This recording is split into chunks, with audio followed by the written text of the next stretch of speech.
Hello students, a very good morning. I am your teacher, Miss Sonia Sharma from Sanskriti Gurukulam School. Today I am going to take up subject Hindi. How are you students?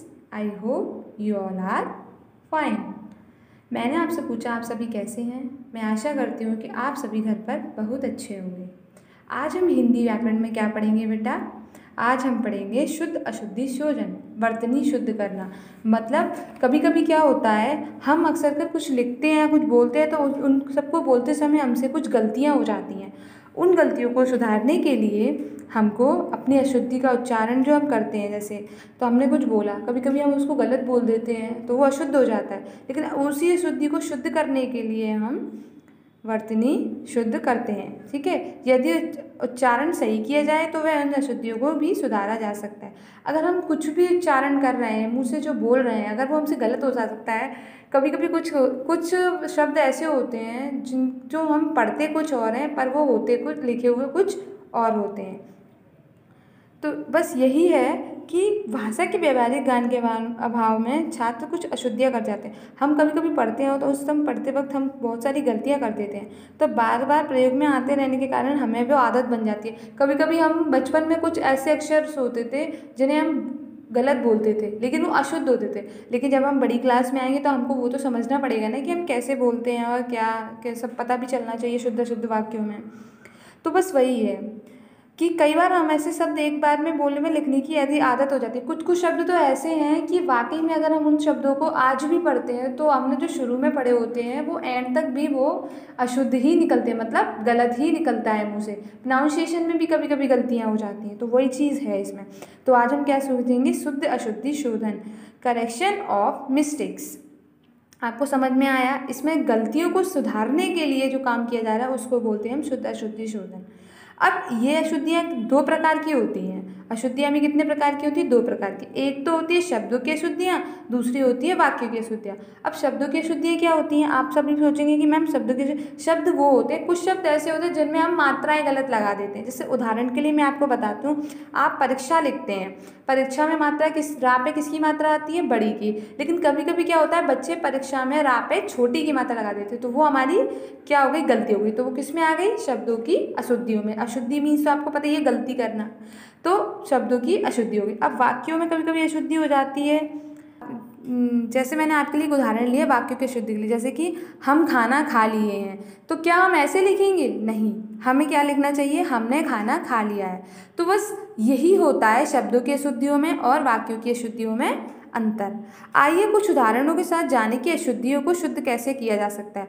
अब आपको समझ में आ गया हो कि ma'am आपको क्या समझा रही है। शुद्ध अशुद्ध वाक्य आपने पिछली क्लास में भी लिखा था, मैंने आपको लिखाया था, पढ़ाया भी था शुद्ध अशुद्ध वाक्य, तो वही चीज़ है इसमें।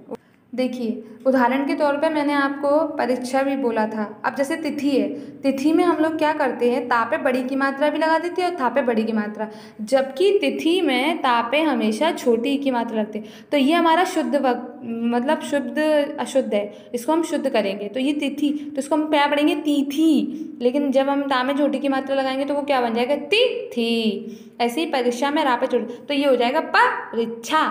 लेकिन हमको मेन क्या लिखना होता है? परीक्षा।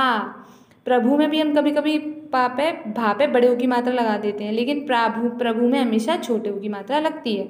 उसके बाद हम कुटुंब, लेकिन कुटुंब को कुटुंब नहीं लिखते हैं, वो अशुद्ध है, उसको लिखते हैं कुटुंब। आशीर्वाद में तो अक्सर कर हर किसी से गलती होती है, जबकि आशीर्वाद में शा पे कभी रा नहीं लगता है, वा पे हमेशा रा लगता है। तो आशीर्वाद को इसको हम पढ़ेंगे आशीर्वाद, लेकिन ये जब शुद्ध हो गया तो आशीर्वाद।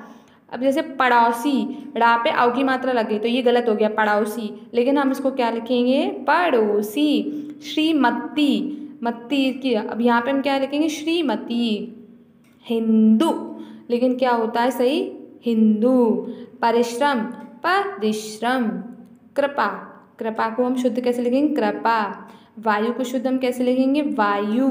और झूठ नहीं होता, झूठ होता है। अब जैसे कि ये है विद्यालय, लेकिन ये विद्यालय गलत लिखा है। ध में हमें कभी भी ध से धनुष वाला विद्यालय में नहीं आता है, हमेशा ऐसे वाला ध बनाते हैं हम विद्यालय में। ओके बेटा, अब आपको ये गलती नहीं करना। अब बीमारी, बीमारी, लेकिन बा पे सही में कौन सी मात्रा लगती है? बड़ी की, तो बीमारी। उसके बाद है पुरस्कार। तो लेकिन हम पुरस्कार नहीं पढ़ते, उसको हम पढ़ते हैं पुरस्कार नहीं पढ़ते, उसको पढ़ते हैं हम पुरस्कार। दीपावली, दीपावली में भी आपने देखा होगा अक्सर कर लोग दा पे छोटी की मात्रा लगा देते हैं, जबकि दा पे हमेशा बड़ी की मात्रा लगती है, तभी वो दीपावली बनता है। ओके। किताब, किताब में का पे हमेशा छोटी की मात्रा लगती है। आविष्कार नहीं पढ़ते हैं, उसको आविष्कार पढ़ते हैं। क्या पढ़ते हैं? आविष्कार। आवाज़ नहीं बोलते हैं, आवाज़ को हम क्या बोलेंगे? आवाज़, आवाज़। शुद्ध अशुद्ध शोधन को हम वर्तनी शुद्ध भी बोलते हैं, और शुद्ध अशुद्ध वाक्यों को हम सही से भी शुद्ध अशुद्ध में भी बोल सकते हैं।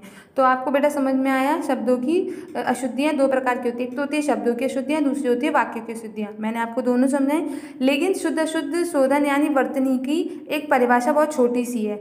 व्याकरण के नियम अनुसार लिपि के चिन्हों को क्रम से लिखना ही वर्तनी शुद्ध कहलाता है। मतलब व्याकरण के नियम है जो, जैसे लिपि जो होती है वो चिन्हों के जो क्रम होते हैं उनको अगर हम सही लिखेंगे तो ही हमारी वर्तनी शुद्ध बनेगी, अगर हम गलत लिख देंगे तो वो गलत हो जाएगी। ओके। तो बेटा अब आपको क्या करना है, अपनी हिंदी व्याकरण की फेयर कॉपी में इसको सुंदर हैंडराइटिंग में लिखना है और याद करना है। ओके। मैं आपको इसके फ़ोटो क्लिक करके भेजूँगी और आपको उसको अपनी फेयर कॉपी में लिखना है। ओके बेटा, thank you so much. Stay home, stay safe, घर पर रहें, सुरक्षित रहें।